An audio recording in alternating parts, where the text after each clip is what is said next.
कभी सोचा है कि अमीर लोग और अमीर क्यों बनते जाते हैं और हम में से ज्यादातर लोग पैसों के लिए बस स्ट्रगल करते रह जाते हैं। आज हम रॉबर्ट कियोसाकी की जबरदस्त किताब रिच डैड पुअर डैड से पैसों का यही सीक्रेट समझेंगे। ये कहानी है दो पिताओं की, जिनकी सोच में इतना बड़ा फर्क था कि उसी से उनकी पूरी फाइनेंशियल दुनिया बदल गई। बस यही एक लाइन, यही इस पूरी किताब का निचोड़ है। ये सिर्फ एक कोट नहीं, बल्कि पैसे को देखने के दो बिल्कुल अलग अलग नज़रिए हैं। एक नज़रिए में आप हर महीने सैलरी का इंतज़ार करते हैं और दूसरे में आप फाइनेंशियल फ्रीडम की तरफ बढ़ते हैं। तो सवाल बस इतना है कि हम पैसों के लिए काम करने वाले जाल में फंसे हैं या फिर आज़ादी के रास्ते पर चल रहे हैं। तो चलिए मिलते हैं कहानी के दो मेन किरदारों से।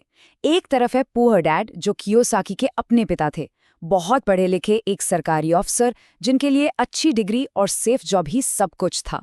और दूसरी तरफ थे रिच डैड, उनके दोस्त के पिता, जो मुश्किल से 8वीं पास थे लेकिन शहर के सबसे अमीर लोगों में गिने जाते थे। देखिए, दोनों की दुनिया ही अलग थी क्योंकि उनकी प्राथमिकताएं अलग थीं। पुअर डैड के लिए एक सुरक्षित नौकरी और अच्छी सैलरी से बढ़कर कुछ नहीं था। वहीं रिच डैड का पूरा फोकस था सीखने पर, फाइनेंशियली आज़ाद होने पर और हाँ, कैलकुलेटेड रिस्क लेने पर।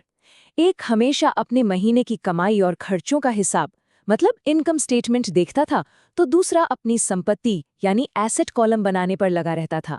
सोचिए, इनमें से कौन सी सोच हमारी अपनी लगती है? तो आज हम इन 3 हिस्सों में इसे समझेंगे। सबसे पहले हम अमीरों की सोच को जानेंगे, फिर दौलत बनाने का एक्शन प्लान देखेंगे और आखिर में पैसों से जुड़ी अपनी साइकोलॉजी को कंट्रोल करने का तरीका सीखेंगे। तो चलिए पहले पार्ट से शुरू करते हैं। देखिए, अमीर बनना सिर्फ बैंक में पड़े पैसों से नहीं होता। ये सब शुरू होता है यहाँ से, सोच से। मान लीजिए, अगर आज आपकी लॉटरी लग जाए, तो क्या आप उस पैसे को और बढ़ा पाएंगे या कुछ ही सालों में सब खत्म? इसका जवाब आपकी मानसिकता में ही है।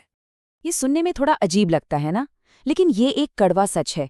हमारा एजुकेशन सिस्टम हमें एक अच्छा एम्प्लॉय बनना तो सिखाता है, पर पैसा काम कैसे करता है ये नहीं सिखाता। ये कुछ ऐसा है कि आप एक शानदार ड्राइवर तो हैं, पर आपको कार का इंजन ठीक करना नहीं आता। सड़क पर तो चल लेंगे, लेकिन गाड़ी खराब हुई तो बस खड़े रह जाएंगे। फाइनेंशियल लिटरेसी बस उसी इंजन को समझने की कला है। रिच डैड का सीधा सा मानना था कि कोई भी जॉब सिर्फ सैलरी के लिए नहीं, बल्कि नए स्किल्स सीखने के लिए करनी चाहिए। वो कहते थे कि आपका सबसे बड़ा एसेट आपका दिमाग है, तो नए ऑनलाइन कोर्स कीजिए, किताबें पढ़िए, नए लोगों से मिलिए। जितना ज्यादा सीखेंगे, उतने ही ज्यादा कमाने के रास्ते भी खुलेंगे। अच्छा, तो ये माइंडसेट तो समझ आ गया, लेकिन इसे असलियत में कैसे बदलें? चलिए अब उस प्रैक्टिकल ब्लूप्रिंट की बात करते हैं, जो पैसे को मैनेज करने का पूरा तरीका ही बदल सकता है। रिच डैड के हिसाब से एसेट की परिभाषा एकदम सिंपल है। कोई भी चीज जो आपकी जेब में पैसा डाले वो एक एसेट है। जैसे कोई घर जिससे किराया आ रहा हो, या स्टॉक्स जिनसे डिविडेंड मिल रहा हो, या फिर कोई ऐसा बिजनेस जो आपके बिना भी चलता रहे। अब एक मिनट सोचिए, आपकी जिंदगी में ऐसे कितने एसेट्स हैं? और इसके ठीक उलट है लायबिलिटी। हर वो चीज जो आपकी जेब से पैसा बाहर निकाले, जैसे आपके घर या कार की ईएमआई, क्रेडिट कार्ड का बिल, या कोई भी ऐसी चीज जिसके मेंटेनेंस पर लगातार पैसा खर्च हो। पता है, कई लोग ये सोचते हैं कि उनका घर उनका सबसे बड़ा एसेट है, लेकिन रिच डैड के हिसाब से अगर वो उसमें खुद रहते हैं और उसकी ईएमआई भर रहे हैं, तो वो एक लायबिलिटी है। जरा एक पल रुककर पूरी ईमानदारी से सोचिए, अपना पैसा असल में जा कहाँ रहा है? क्या ऐसी चीजें खरीदी जा रही हैं जो भविष्य में और पैसा बनाकर देंगी, या ऐसी चीजें जो सिर्फ खर्चे बढ़ा रही हैं? इसका मतलब है अपने बिजनेस पर ध्यान दो। आपकी नौकरी आपका प्रोफेशन है, ये ठीक है, लेकिन आपका असली बिजनेस है अपने एसेट कॉलम को मजबूत बनाना। अमीर लोग हमेशा अपनी दौलत बढ़ाने के नए तरीके खोजते हैं। वो सिर्फ अगली सैलरी का इंतजार नहीं करते। आज से ही एक सिंपल सी एक्सेल शीट बनाकर अपने एसेट्स को ट्रैक करना शुरू किया जा सकता है। यह दौलत बनाने का शायद सबसे पावरफुल नियम है। ज्यादातर लोग क्या करते हैं, सैलरी आते ही पहले सारे बिल चुकाते हैं और फिर अगर कुछ बचा तो उसे बचाने की सोचते हैं। रिच डैड कहते थे, उल्टा करो, सैलरी आते ही सबसे पहले एक हिस्सा निवेश और बचत के लिए अलग निकाल दो। मतलब खुद को पहले पेमेंट करो, फिर जो बचे उसी में अपने खर्चे चलाओ।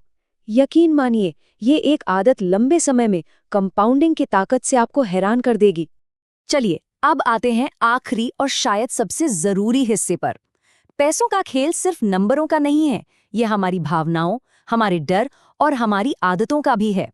आइए उन मेंटल ब्लॉक्स को समझते हैं जो हमें अमीर बनने से रोकते हैं। हम सब ने ऐसे लोगों की कहानियां सुनी हैं जो लाखों कमाते हैं, लेकिन महीने के आखिर में उनके पास कुछ नहीं बचता। जानते हैं क्यों? क्योंकि ज्यादा कमाना और अमीर होना ये दो अलग अलग बातें हैं। असली दौलत का राज इस बात में है कि आप कमाए हुए पैसों में से कितना बचाकर उसे दोबारा काम पर लगाते हैं।